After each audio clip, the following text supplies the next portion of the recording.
Mariée à Conon, un millionnaire très investi dans les œuvres caritatives, Margaret pensait qu'elle avait tout vu jusqu'à ce qu'elle découvre qu'il allait souvent dans une vieille maison où vivait un bébé et sa mère. Elle n'en croyait pas ses yeux. Conon avait réussi dans la vie. Il était un homme d'affaires prospère et indépendant. C'était un homme connu pour ses nombreuses entreprises florissantes ainsi que pour ses actions caritatives.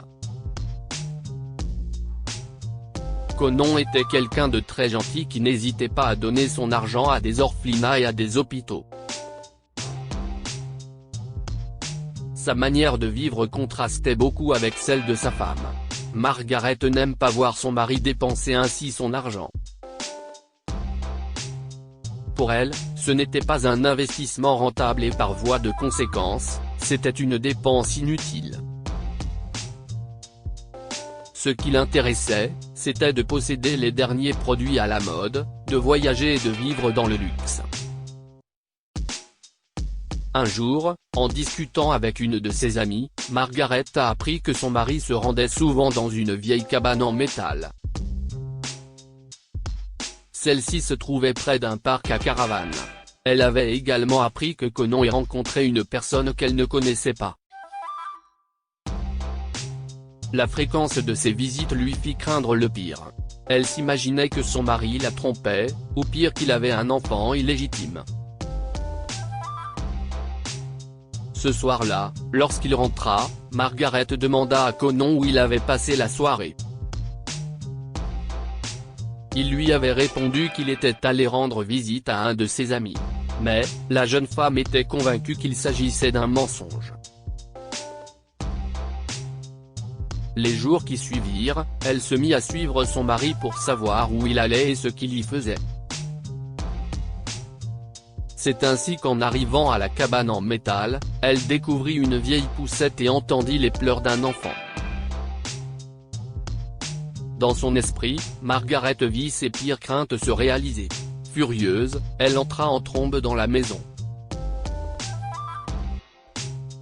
C'est à ce moment-là qu'elle vit une femme qui tenait un bébé dans ses bras. Conon était assis près d'elle. Cette vision la pétrifia sur place. Ne pouvant contenir davantage les émotions qui l'agitaient, elle se mit à hurler « Conon, qu'est-ce qui se passe ici? Qui est-ce, et pourquoi leur rends-tu visite tous les jours? As-tu une liaison avec elle ?»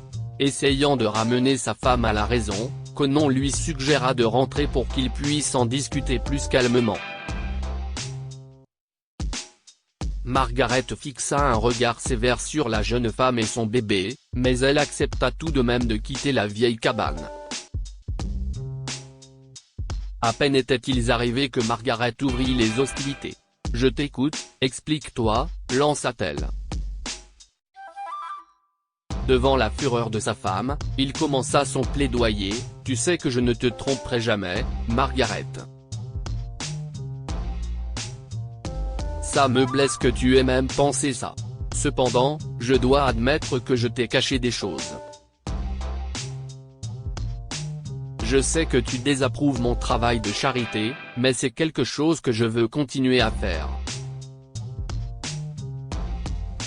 Il continua, « Il y a 2 semaines, j'ai vu une femme nommée Lucie avec son bébé. Elle était dans la rue et faisait la manche. Je me suis approché d'elle et lui ai donné $100 pour qu'elle puisse offrir à sa fille une couverture chaude et des couches. Je lui ai demandé ce qu'elle faisait dans la rue. Ses explications étaient loin d'être suffisantes pour Margaret qui ne voulait toujours pas s'adoucir. Elle continuait toujours à fixer son mari avec des éclairs dans le regard. Conon poursuivit en révélant que Lucie vivait dans cette vieille cabane depuis près de 3 mois. Son petit ami les a quittés il y a 3 mois, prétendant qu'il allait travailler dans une autre ville. Il lui avait promis de revenir au bout de 2 mois, ce qu'il n'a pas fait. J'ai proposé de leur trouver un appartement pour que son enfant soit à l'aise, mais elle a refusé.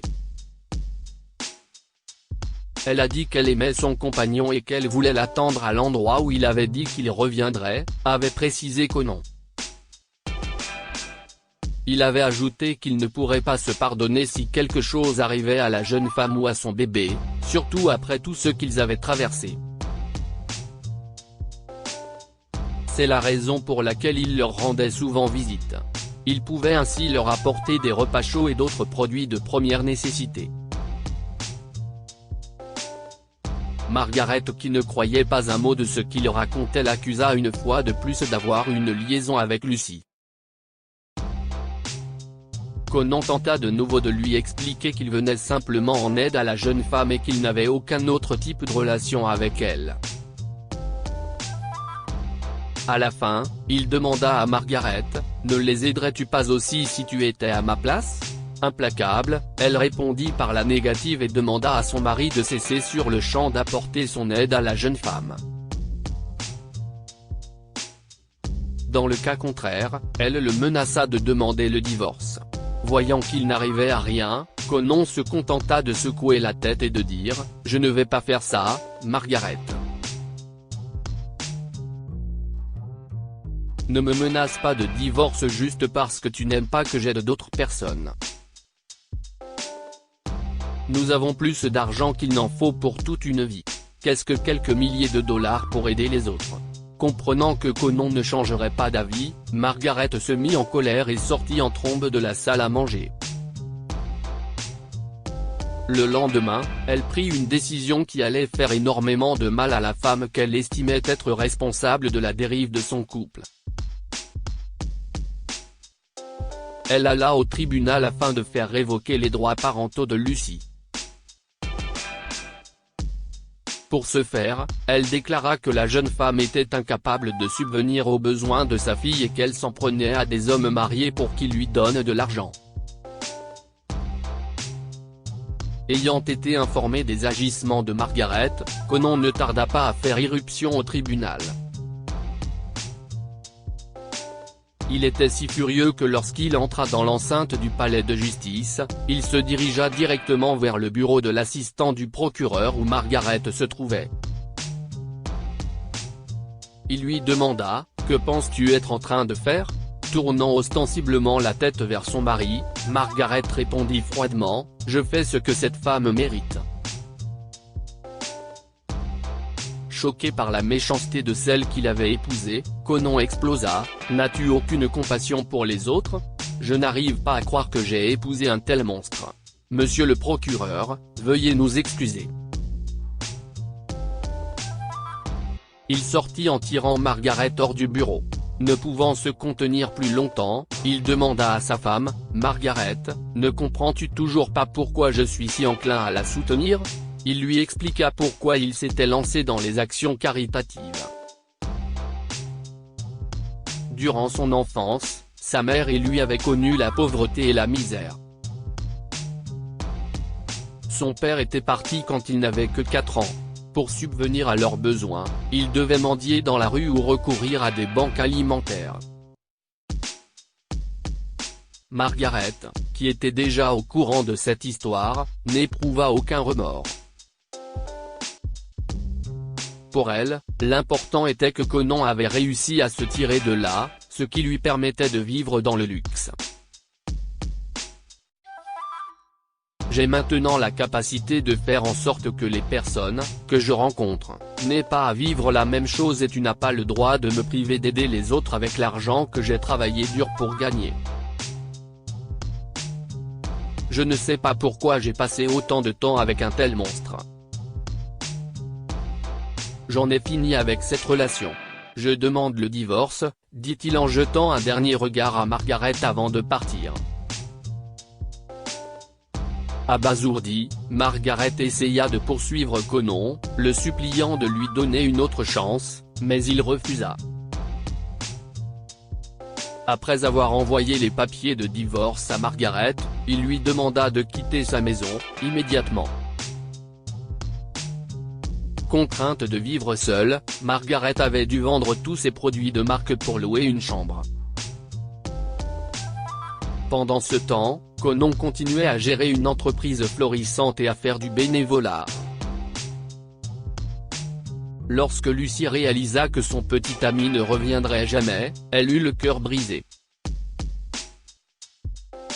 Conon, qui avait continué à venir en aide à Lucie, loua un appartement pour elle. Tous deux se découvrirent de nombreux points communs et finirent par tomber amoureux. Quelques mois plus tard, l'on célébrait leur mariage. Ils ont finalement eu un enfant ensemble. Un enfant qu'ils ont élevé avec beaucoup d'amour et d'attention. Lire aussi, une fille demande à ses parents d'adopter un enfant abandonné trouvé dans un bus et qui s'avère être le fils biologique de son père. Que pouvons-nous retenir de cette histoire? À qui l'on donne beaucoup, on attend beaucoup. Conon a compris qu'en étant riche, il avait la responsabilité d'aider ceux qui avaient moins que lui. Il a dirigé une entreprise prospère, ce qui lui a permis de faire un travail de charité qui a aidé des centaines de personnes dans sa ville natale. Tout arrive pour une raison. Lucie était désespérée après que son compagnon l'ait abandonnée avec son bébé. Elle espérait qu'il reviendrait et que tout rentrerait dans l'ordre. Cependant, lorsqu'elle a fini par réaliser que ce ne serait pas le cas, elle a pu de nouveau ouvrir son cœur, ce qui lui a permis d'avoir une relation saine, heureuse et fructueuse avec Conon. Cette histoire est inspirée par l'histoire d'un de nos lecteurs et écrite par un rédacteur professionnel. Toute ressemblance avec de véritables noms ou lieux est une pure coïncidence. Toutes les images sont utilisées uniquement à des fins d'illustration. Partagez votre histoire avec nous. Elle changera peut-être la vie de quelqu'un. Si vous souhaitez partager votre histoire, envoyez-nous un mail à info@amomama.com.